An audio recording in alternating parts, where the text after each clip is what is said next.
Ang kwento ni Tomby.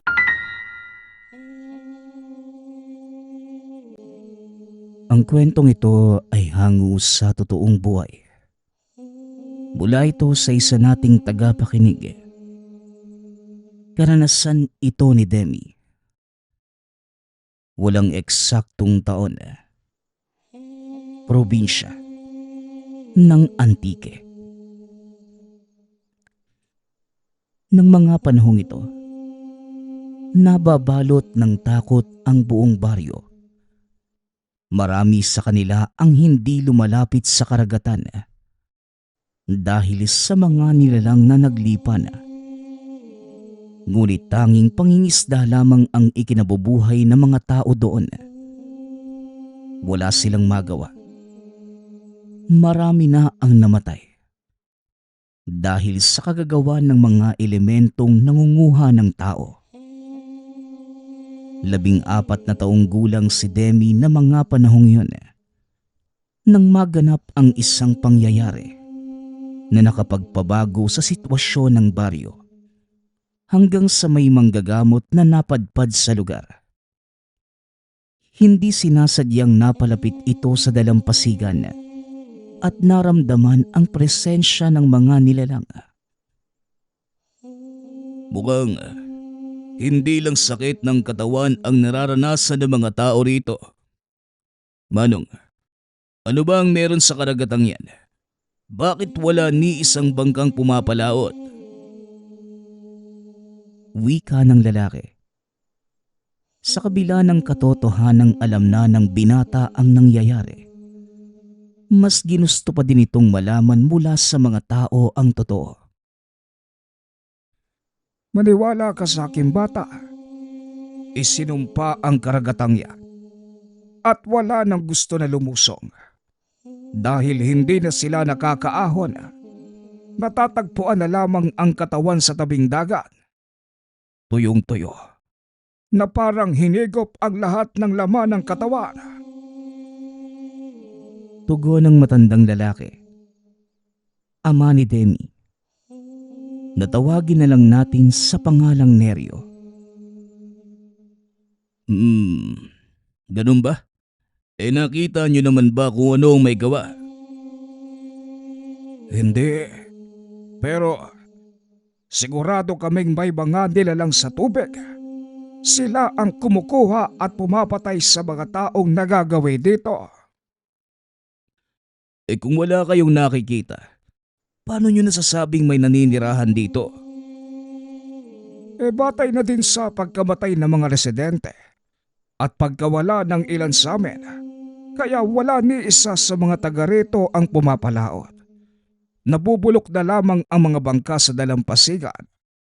Ayaw na mga taga dito na mapahamak. Ganun ho ba? Gusto kong maranasan yung sinasabi mo. Tara na. Tatapusin ko muna ang panggagamot sa pasyente. O sige, matanong ko lang. Ano bang pangalan mo, iho? Tawagin niyo na lang ho ko sa pangalang Lucario. Ganun ba? Debe, sabahan mo nga itong si Lucario sa bahay ng tiya isa mo. Opo tay, ako na pong bahala. Wika ni Demi. Habang nasa daan, pinagmamasdan lamang ng binata ang lalaki. Namamangha ito. Malaki ang katawan ni Lucario. Mahaba ang buhok at kapansin-pansin ang burdas sa katawan. Maging ang dalawang itak na nakasukbit sa tagiliran ng lalaki. Natigilan lamang ito nang bigla itong magtanong. Bata, malayo pa ba tayo? Tanong ni Lucario. Hindi po. Liliko lang po tayo dyan sa puno ng nyog. Yan na po yung bakura ng tiyahing ko. Tugon ni Demi.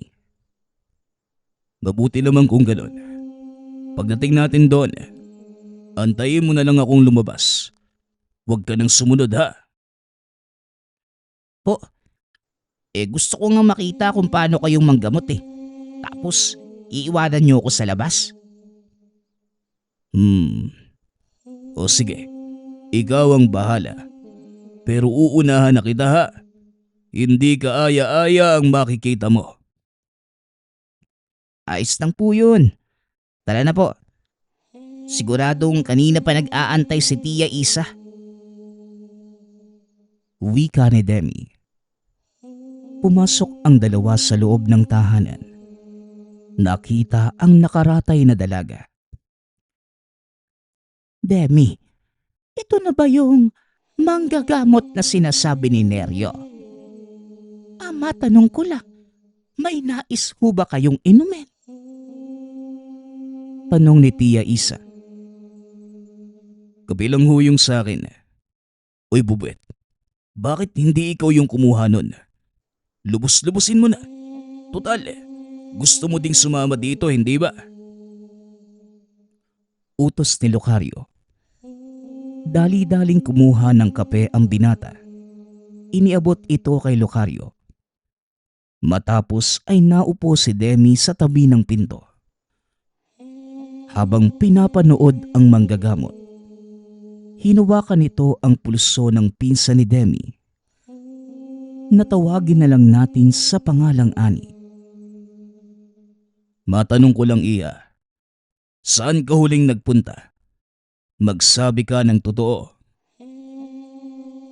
Tanong ni Lucario. Napatingin ang dalaga kay Aling Isa na tila nagdadalawang isip na sumagot. Sige na, Ani. Sagutin mo yung tanong ng manggagamot. Wika ni Aling Isa. Huwag kang matakot. Walang sino man ang magagalit sa'yo. Isa pa, kailangan kong malaman ang totoo para malaman ko kung ano ang gagawin sa'yo. Wika ni Lucario.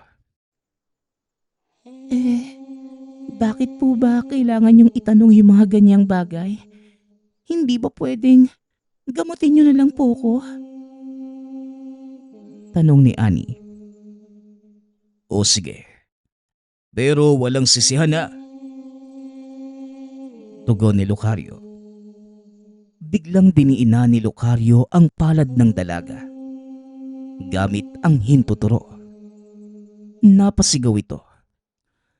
At laking gulat ng mga taong naroon dahil biglang nagbago ang boses ng dalaga. Sinasabi ko na nga ba eh. Ngayon nilalang, sabihin mo sa akin kung anong ginagawa mo sa katawan ng dalagang ito. Wika ni Lucario.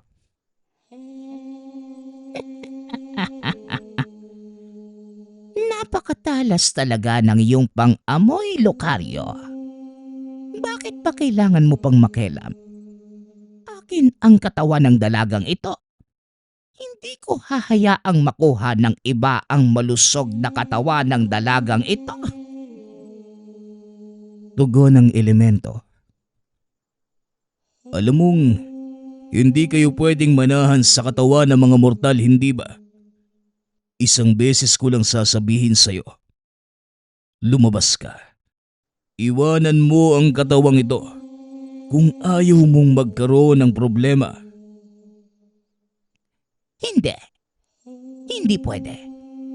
Dahil sa oras na lumabas ako sa katawan ng dalagang ito, sigurado kong kukunin siya ng engkantong dagat. Hindi ko malaman kung pinoprotektahan mo ang dalagang ito o nagiging makasarili ka lang. Pero uulitin ko sa'yo, lumayas ka kung ayaw mong magkaproblema sa akin. Pangako, wala akong balak na masama sa dalagang ito. Nais ko lamang siyang protektahan. May magandang bukas ang taong ito. Wika ng engkanto. Nang marinig ang paliwanag ng elementong nasa katawan ng dalaga, naniwala naman si Lucario sa sinabi ng nilalang. Kaya kagad niyang kinausap si Aling Isa. Walang sakit ang anak mo, Manang. Pero may kailangan akong gawin. At malaking tulong ang dalagang ito sa binabala ko. Wika ni Lucario. Kung ano man ang binabalak ninyo, sana lang hindi mapahamak ang anak ko. Tugon ni Aling Isa. Pangako, hindi siya mapapahamak. Magtiwala ka.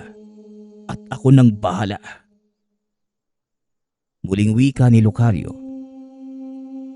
Matapos makipag-usap kay Aling Isa, muling hinarap ni Lucario ang nilalang na nasa katawan ng dalaga.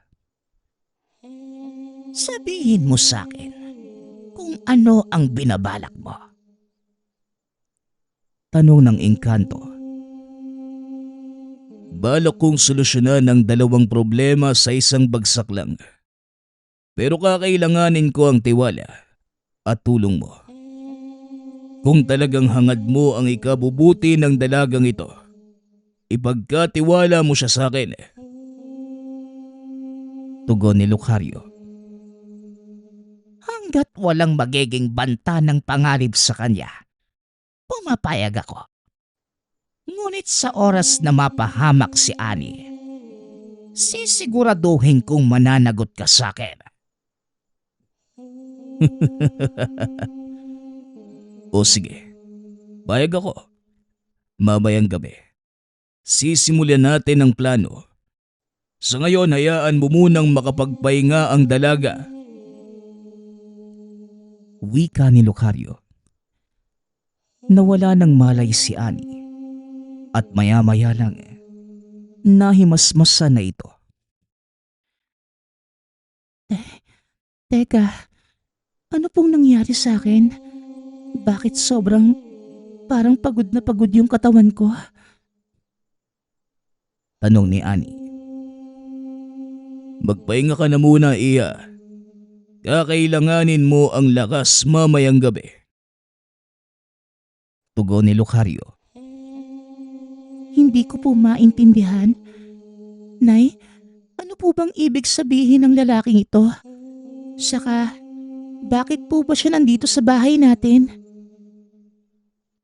Tanong ni Ani. Isa siyang manggagamot, anak. Tutulungan niya tayong gumaling yang nararamdaman mo.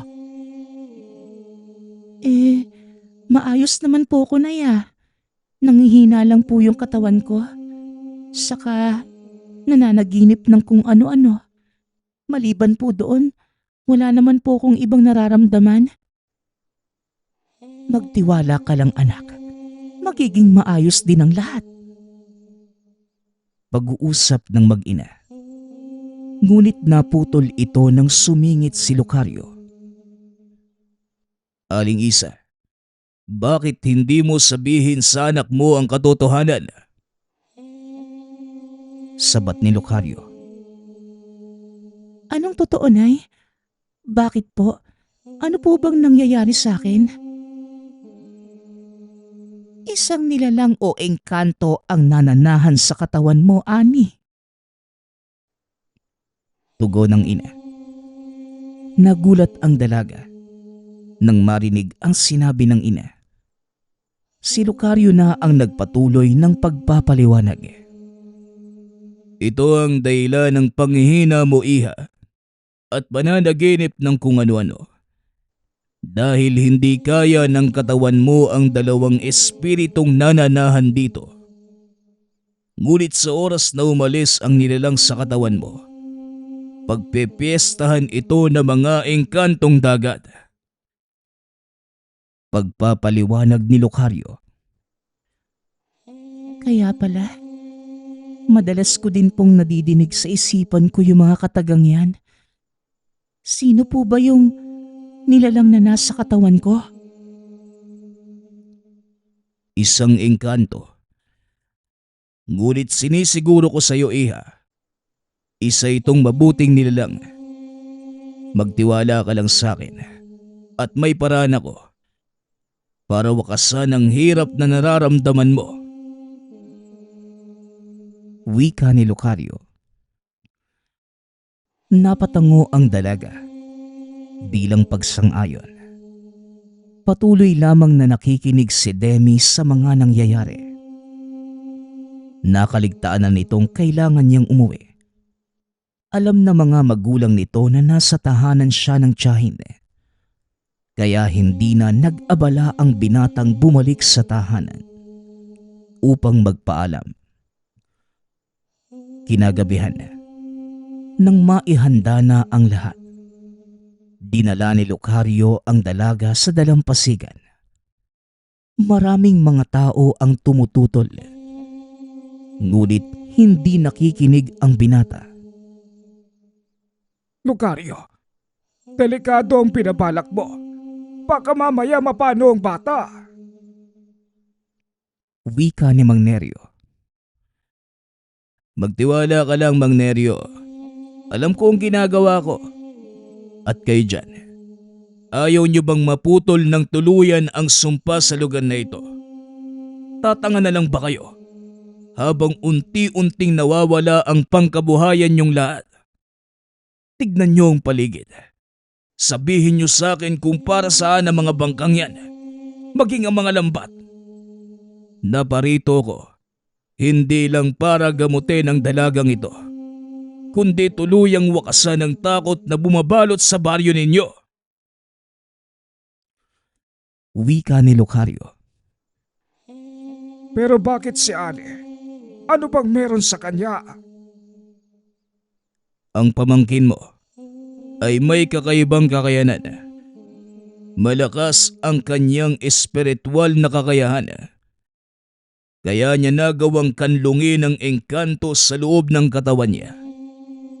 Dahil doon, ito ang hinahabol na mga engkantong dagat. Mas malakas na kaluluwa. Mas masarap yun para sa kanila. Ano naman ang balak mong gawin? Bakit kailangang ipain mo ang pamangkin ko? Sa pamamagitan ni Ani, palalabasin ko ang mga engkantong dagat at susubukan kong makipagkasundo. Ngunit sa oras na may gawin silang hindi maganda, sisiguruhin kong walang matitira sa kanilang buhay. Pagpapaliwanag ni Lucario. Nanahimik ang mga tao nang madinig ang sinabi ng lalaki. Matagal na din nilang gustong makapagpatuloy sa kanilang hanap buhay. Ngunit hinahadlangan ito ng takot sa mga naglipa ng nilalang. Kinausap naman ni Lucario ang dalaga. Sumang-ayon naman ito sa kanyang binabalak. Matagal nang naghihikaos ang aming baryo. Hindi namin alam kung saan kukuha ng makakain. Nahihirapan na din po yung mga magulang ko. Kung ito lang po yung tanging paraan. Sige po, Mang Lucario. Pumapayag po ko na magsilbing pain. Wika ng dalaga. Maya-maya ay pinalusong na ito ni Lucario sa tubig. Nagtakip na lamang ng bunganga ang mga taong nanonood dahil sa takot. Ngayon, Iha, ipikit mo ang iyong mga mata. Utos ni Lucario. Ipinikit naman ni Ani ang mga mata. Nagsimulang mag-usal na mga dasal si Lucario. Nawala ng malay ang dalaga at hinayaan niya itong lumutang sa tubig. Siguruhin mo lang na walang mangyayari sa kanyang masama, Lucario. Dahil ako ang kakain ng kaluluwa mo. Kung sakaling may mangyari sa dalagang yan. Banta ng engkanto. Magtiwala ka lang sa akin, engkanto. Sa hudyat ko, muli kang papasok sa katawan ng dalagang ito. Tugon ni Lucario. Nag-antay lang ng ilang minuto ang lalaki at nang maramdaman ang presensya ng engkantong tubig, sinabihan ito ang elementong nananahan sa katawan ng dalaga na pumasok. Nang muling makapasok, Itinali ng lalaki ang isang kwintas na gawa sa itim na kabibe. Biglang nakarinig ng nakakabinging sigawan ang mga tao. Napatakip ng tenga ang mga ito. Ang ilan ay nagdugo pa ang ilong dahil hindi makayanan ang lakas ng presensya ng mga nilalang. Nilingon ng matanda si Mang Neryo. Sinabihang paalisin ang mga tao sa lugar dahil maaari silang mapahamak kung sakaling mamataan sila ng mga engkantong tubig. Dali-dali namang nagsitakbuhan ang mga ito palayo sa dalampasigan. Naiwan si Demi na nakatago sa puno ng nyog. Pinagmasdan ito ang susunod na mangyayari. Hanggang sa nagpakita ang isang malaking nilalang. Malapogita ang itsura nito. Mahaba ang mga galamay. Matatalas ang ngipin. At nababalot ito ng makakapal na kaliskis. Nilapitan nito si Lucario at ang dalagang hawak-hawak ng lalaki. Ano pang hinihintay mo, engkantong dagat? Bakit hindi mo siya kunin? Ano ito? Isang uri ng alay.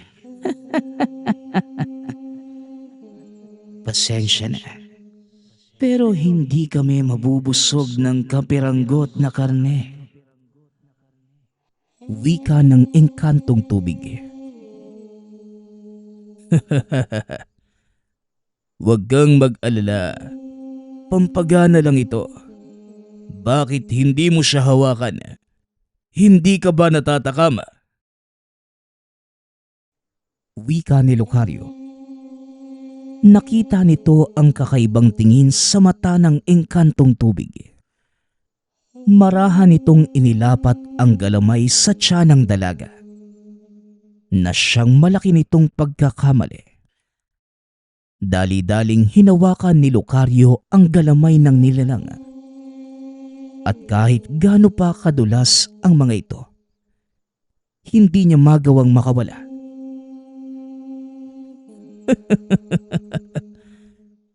Wala ka din palang pinagkaiba sa mga isda. Kaunting pain lang kakagat ka na. Wika ni Lucario. Walang hiya ka. Hindi mo ba alam na ako ang hari ng mga engkantong tubig sa lugar na ito? Pagsisisihan mo ang kalabastanga ng ginawa mo, hindi ka sasantuhin ng mga alagad ko. Alam ko, at ikaw mismo ang pakay ko. Alam mo ba kung bakit hindi ka makakawala? Pagmasdan mong mabuti kung anong nilalang ang nakapulupot sa katawan mo. Wika ni Lucario. Nanlaki ang mga mata ng engkantong tubig nang makita ang naglalakihang baging na nakapulupot sa katawan. Hawak pa din ng lalaki ang galamay ng nilalang. Samantalang si Ani naman, unti-unti nang papalayo, papunta sa dalampasigan. Dali-dali itong sinagip ni Mang Neryo at dinala sa buhangin. Walang hiya kang antinghero ka. Naisahan mo ko. Pero wag kang magpapakampante dahil isang utos ko lang sa aking mga alagad ay siguradong. Natigil sa pagsasalita ang engkantong tubig. Sinong mga alagad? Mukhang wala na sila sa likod mo. Sabat ni Lucario. Nagulat ang nilalang nang malamang nagsipulasa na ang mga alagad. Ibinaling nito ang tingin kay Lucario. Sinubukang atakihin ang lalaki. Ngunit patuloy pa rin itong pinipigilan ng naglalakihang baging. Ano ba ang nais mong mangyari? Magsalita ka, antingero. Simple lang, engkantong tubig. Gusto ko lang naman na lumayas kayo sa dalampasigang ito. At huwag mo nang guluhin ang mga tao.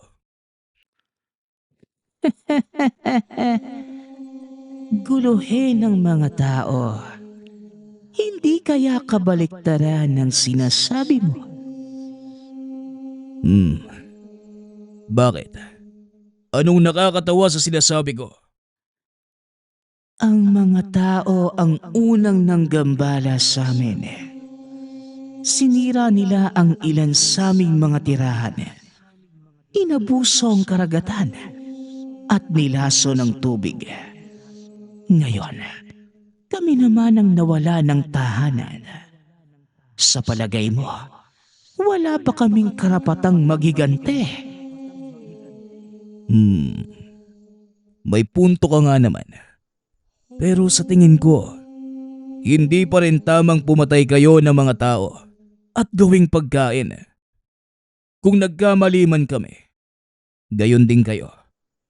Kaya ano sa tingin mo ang mas magandang gawin? Bakit hindi na lang tayo magkaroon ng kasunduan? Kasunduan. Kilala ko ang hilatsya niyong mga elemento. Alam kong hindi kayo marunong tumupad sa mga kasunduan. Kaya ano ang magiging kasiguruhan ko na hindi mo sisirain ang pangako mo kung sakaling pumayag ako? Alam kong nasa pangangalaga mo ang itim na perlas. Bakit hindi mo ito gamitin laban sa amin? Kung talagang diskumpiyado ka, wala sa mga nilalang ng karagatan ang makakapantay ng kapangyarihang taglay ng itim na perlas na yon. Kaya naman, pabor sa'yo kung sakaling gamitin mo ito. Pag-uusap ng dalawa. Ngunit mabilis na kumilos si Lucario. Dali-daling sinuntok ang nilalang. Napasigaw naman ng malakas ang engkantong tubig. Ano ka mo? Hindi mo ko kailangan linlangin. Alam kong ang mutya ng itim na perlas ang nagbibigay ng lakas sa inyo. Kaya dahil sa ginawa mo, tanggapin mo na lang ang kaparusahan ko. Simula sa gabing ito, hindi na kayo maaaring lumampas sa itatalaga kong hangganan at oras. Pagsapit ng 2:00 ng gabi, hahayaan niyo ang mga taong mangisda hanggang sa sumikat ang araw. At pagsapit naman ng hapon hanggang hating gabi, saka pa lamang kayo maaaring umalis sa inyong mga lungga. At para naman maging patas sa inyo, ang sino mang taong makita niyong sumisira ng karagatan, maaari niyo nang gawing hapunan. Ito ang kasunduang inilatag ni Lucario.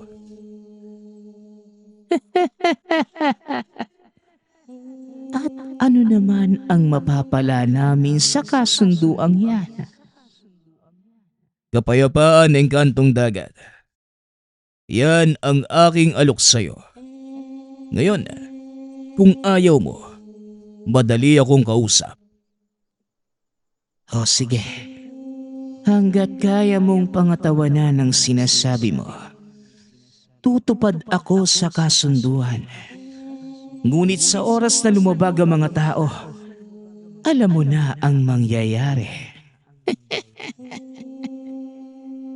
At para mas sigurong tutupad ang bawat isa sa kasunduan, iiwanan ko sa karagatang ito ang mutya ng itim na perlas.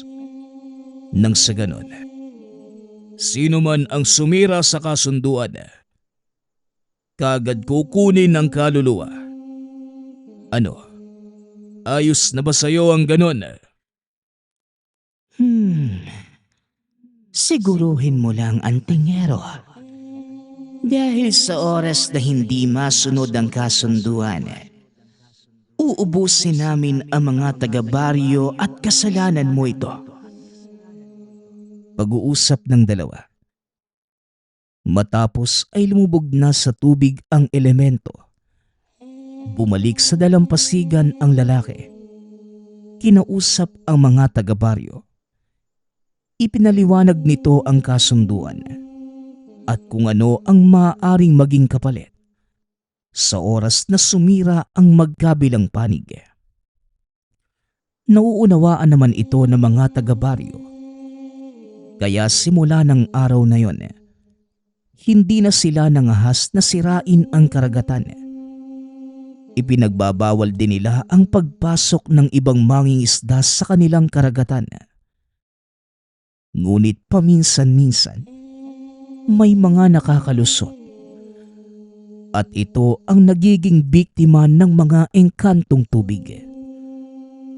Kalaunan, hinayaan na lamang ito ng mga taga-baryo at ang nagsilbing tagabantay ay si Annie at Demi.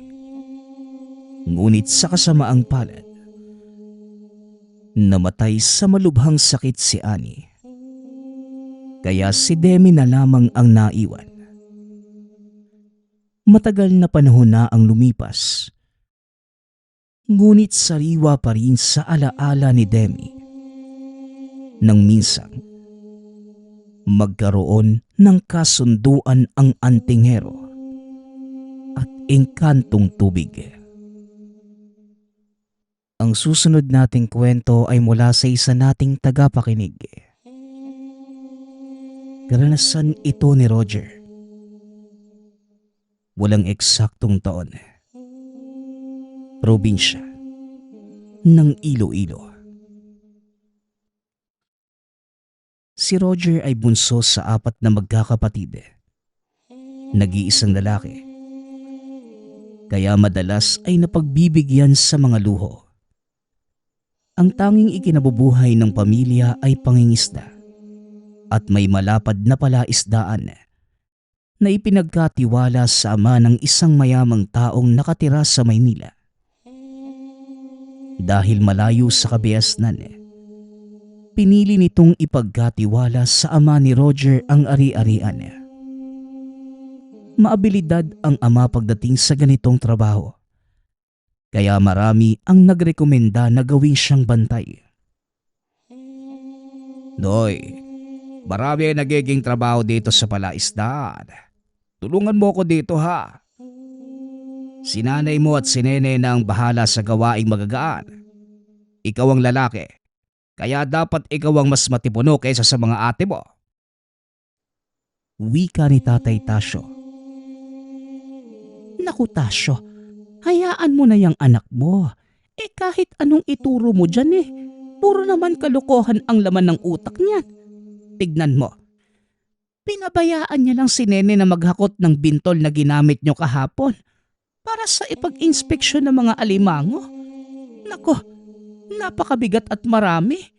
Naabutan ko na lang na nagkanda-kuba-kuba na yung ate niya. Tapos yung anak mo, nandoon. Nawili ka kapanguhan ng langka sa gitnang dibisyon ng palaisdaan. Sabat naman ni Nanay Goring. Si nanay naman tumutulong po ako. Ako nga yung unang nagakot Inutusan niya ako na inakunin yung hinog na langka. Tsaka manguha na din ang mahahalo sa ilalaga niyo ngayon. Kaya yun, hinayaan ko si ate. Kaya naman daw niya Ang dami ko nga pong nakuhang langka May panggata pa at saging. Tutulong po ako na mamaya sa pag-akot ulit. O yun naman pala O sige na Noy. Hayaan mo na yung nanay mo. Alam mo naman yan. Ayaw niyang maghakot ng mabibigat yung ate mo. Hindi na kasi lumalaki. Ilang taon na Maliit pa rin. Nagtawanan ang pamilya sa wika ng ama. Sa ganung kasimpleng pamumuhay na mulat si Roger. Buong akala niya, mananatili na ganon ang kanilang pamumuhay. Maayos naman ang kitaan sa palaisdaan. Lalo pat habang lumalaki din ang porsyento ng ama.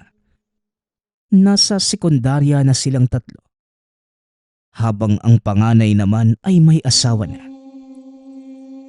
Hanggang sa isang umaga, nakatanggap ang ama ng liham galing sa kapatid. Ayon sa sulat, may sakit ito at kailangan ng agarang gamutan. Nagbaka sakali na makahiram sa kapatid dahil sa sobrang kakapusan sa buhay. May 3 din itong anak na halos kaedad lamang nila Roger. Habang naghahapunan, napagkwentuhan nila ang problema. Papayag ba kayo kung kukup-kupin na muna natin yung tiyahin nyo? Pansamantala lang naman. Ipapagamot lang natin siya dito. Alam niyo na, mahirap din ang buhay sa kanila. Tapos malayo sa doktor. Tay, hindi po ba mahirap? Magpapatira tayo ng ibang tao sa bahay. Alam niyo naman pong hindi kami sanay na may iba. Naku ne, umandar na naman yung pagkamakasarili mo ha. Tiyahin natin yun at kawawa naman. Kailangan nila ng tulong. Basta tay, kung ano po yung makabubuti, yun po yung gawin natin. Wika ng sumunod sa panganay na kapatid. Natawagin na lang natin sa pangalang Debbie. O siya, kung ano ang pasya ng tatay niyo, yon ang masusunod. Sa akin wala namang problema kung dalhin niya ang mga anak niya para makilala niyo na din. Kapareho niyo din yon, pero 3 lang sila. Tsaka may makakalaro na kayo. Ipunin niyo yung mga damit na hindi niyo na nasusuot ha. Ibibigay natin sa kanila. Wika ni Nanay Goring. Naging maayos naman ang lahat. Ang hindi alam ng pamilya, ito pala ang dahilan ng malaking pagbabago sa buhay. Walang pasok na mga panahong yun, kaya naiayos ng pamilya ang lahat. Sinundo ng ama ang kapatid kasama ang mga anak at iniwan lang ang asawa. Hapon na nang makarating ito sa kanila. Sabay naghapunan ang pamilya at pinag-usapan na din ang gagawing pagpapagamot ng tiyahin. Pipi ito at laging sinusugod sa ospital. Isang araw, nagpaalam si Roger na mamutol na mga sanga ng mayapi sa paligid ng palaisdaan. Pinagtatanggal niya din ang mga puno ng ipil-ipil para gawing uling. May bahay sila Roger sa baryo. Doon na malagi ang tiyahin. Nang mga panahong yun, hindi na muna umuwi ang nanay at mga kapatid sa palaisdaan dahil sila ang nag-aalaga sa tiyahin. Tay, ubusin ko na po yung mga sanga ng makita kong kahoy ha. Saka bukas makalawa po, pwede ko na po ba itong isa lang na maging uling na? Tanong ni Roger. Anak, huwag kang aabot doon sa kabila ha. Hindi na sakop ng lugar natin yon. Sa kadahan-dahan, hindi natin kilala ang mga taong naroon. Balita ko may nakatirang aswang sa lugar na yon. Delikado. Nakita mo yung mga bakawan na karugtong ng palaisdaan natin. Hanggang doon lang kayo. Saka dito ka lang sa bungad Manggapas. Sasapat na yan anak. Sige po tay, pwede po bang dalhin si Mario? Para naman po malibang. Kasama din po namin si Dodong para po may makatulong kami sa pagbubuhat. O siya sige, ikaw na ang bahala anak ka. Pero ang sakin lang, ikaw ang mas maalam sa lugar. Ingatan mo ang mga kasama mo. Paalala ni Tatay Tasyo. Mag-aalas 2 ng hapon ng araw na yon. Binagtas nila ang kalaparan papunta sa palaisdaan. Ilang sandali lang, nakarating na sila sa lugar. Nagsisimula na silang manggapas nang may marinig silang sumitsit. Nagtataka ang magpipinsan. Napagtanto nila na wala namang ibang tao sa lugar. Ipinagsawalang bahala nila yon at napansin na sobra-sobra na ang naipon nilang kahoy. Isa-isa nila itong binugkos. Sa sobrang pagkaabala, hindi na nila namalayan ang paglubog ng araw. Dito na lang siguro tayo matulog. Nasa gitna pa yung bahay natin eh. Gagawa na lang tayo ng pwedeng maiunan. Tsaka maliit na papag. Mamaya papunta na din si tatay dito. Oras na ng pagpapalit ng tubig sa bangusan eh. Wika ni Roger. Sige Noy, pwede ba tayo bang baslay ng mauulam? Nakakatuwa naman. Walang ganito sa amin eh. Natutuwang wika ni Mario. Mag-aalas 6 na mga sandaling yun. Kampante ang binata na ligtas dahil kabisado ang lugar. Ngunit nagkakamali siya. Habang sinasalansan ang mga kahoy ay nakarinig sila ng pag-ungol. Sobrang lapit lang nito sa kanilang kinaroroonan. Napatayo ang magpipinsan at nagpalinga-linga kung sino ang umuungol. Biglang may lumabas sa damuhan na isang figura ng tao. Uy sus, si tatay lang pala. Tinakot mo po kami ah. Magsisiga na po kami tay. Tapos diretso na po kami sa bahay. Wika ni Roger. Habang nagsasalita, napansin niyang hindi man lang ito sumasagot. Medyo madilim sa lugar at wala din silang dalang sulo o flashlight para makita ng malinaw ang taong papalapit sa kanila. Bigla itong umangil sa harapan nila at sinakal si Mario.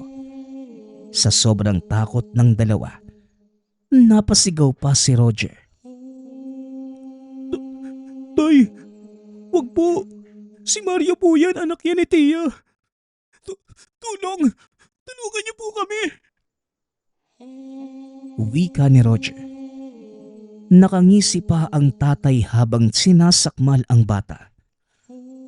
Halos magkandaihina ang dalawa sa sobrang takot. Ngunit may biglang sumigaw sa hindi kalayuan. Nakita pa ng binata kung paano ginutay-gutay ng aswang ang pinsan. Dali-dali silang tumakbo papunta sa tahanan. Sumisigaw ng tulong. May humahabol sa kanila. Ngunit napahinto ang dalawa nang mabusesan si Tatay Tasyo. Malayo man sa kinatatayuan, ngunit dinig nila ang pagkasa ng baril. Sabay pakawala ng dalawang putok. Nasaksihan nila ang nilalang na tila isang anino. Mabilis na naglaho. Nilapitan sila ng tatay na sobrang nag-aalala. Nanginginig pa na humahagulgol ang anak. Si Mario. Roger, nasaan ang pinsan mo? Patawarin niyo ako. Nahuli ako ng dating. Bakit hindi kayo umuwi? Kabilin-bilinan ko sa iyo, Noy. Huwag kayong lalagpa sa sakop ng lugar natin. Wika ni Tatay Tasyo. Tanging iyak na lamang ang tugon ng dalawa. Niyakap naman sila ni Tatay Tasyo.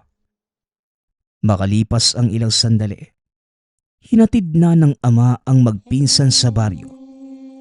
Habang pinapatahan ng ina ang mga anak, nagtawag na ng mga tanod at pulis ang ama. Hindi makapaniwala ang lahat sa nangyari. Mag-aalas 10 ng gabing yun, halos buong baryo ang naglibot sa palaisdaan upang makita at mapuksa ang aswang. Ngunit nabigo ang mga ito. Maging ang kubo na malapit sa palaisdaan ay wala nang nakatira. Inipon na ng mga pulis ang mga natirang parte ng katawan ng bata. Hindi sila makapaniwala sa nangyari.